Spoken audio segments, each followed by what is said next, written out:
Jason, you mentioned error-free cloud infrastructure.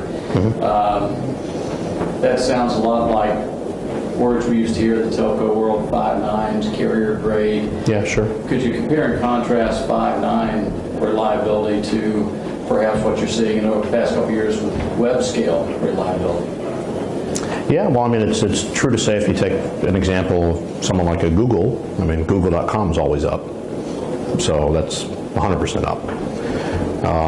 And, what we've seen from a transition of a few models is, instead of building highly reliable systems, we actually try to build highly resilient systems with cheap, unreliable parts, right? And so what you have is exactly that economic demand I was talking about of, how do you drive 99% of the cost out of the infrastructure and then begin to start compensating for, these things in software, right? And so I think in a lot of ways we're moving from models built on reliability to models built on resiliency, which is generally a better model, if you will.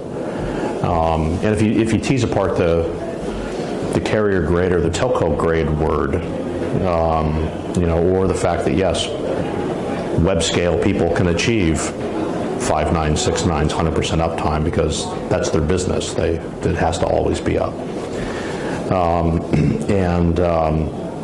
It really comes down to, everyone wants infrastructure that just works, and they want infrastructure that is built for demanding environments, and they want infrastructure that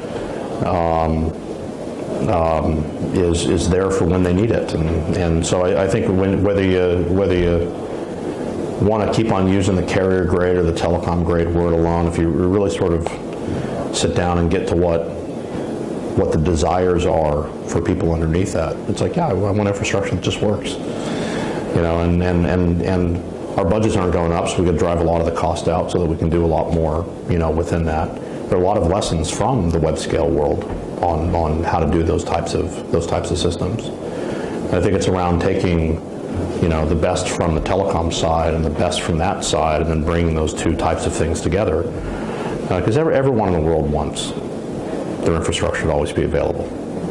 Particularly now that it's becoming more and more important to people's businesses. So for the uninitiated, can you maybe talk about some of the best of the carrier grade telco world versus the best of the web scale world? Yeah, so I think in the carrier grade world,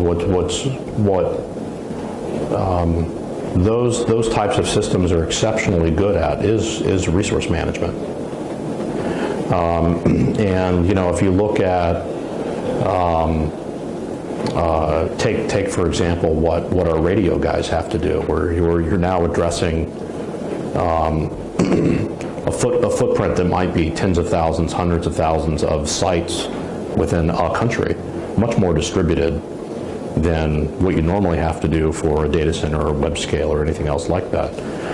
And you're talking about an infrastructure that has to be aware of the device and the applications that's on the other sort of like end of it. And so one thing that we didn't do very well in the web scale world is that those actually tend to be relatively centralized and decentralized infrastructures. Yet if you look at the achievements on something like radio, those are massively distributed infrastructures that are application and device aware and does some very interesting resource management and the like.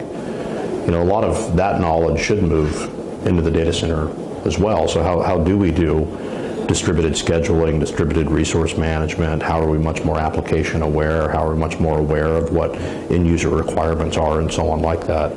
There's a lot of knowledge in how we do the mobile infrastructure itself that can be brought, into the data center. And then I think there are a lot of data center things around, how do we start building systems where we're doing lifecycle management around the components of the system and trying to drive out a lot of extra components and trying to sit down where, the scalable unit that we're dealing with, it's okay if that itself is not super reliable.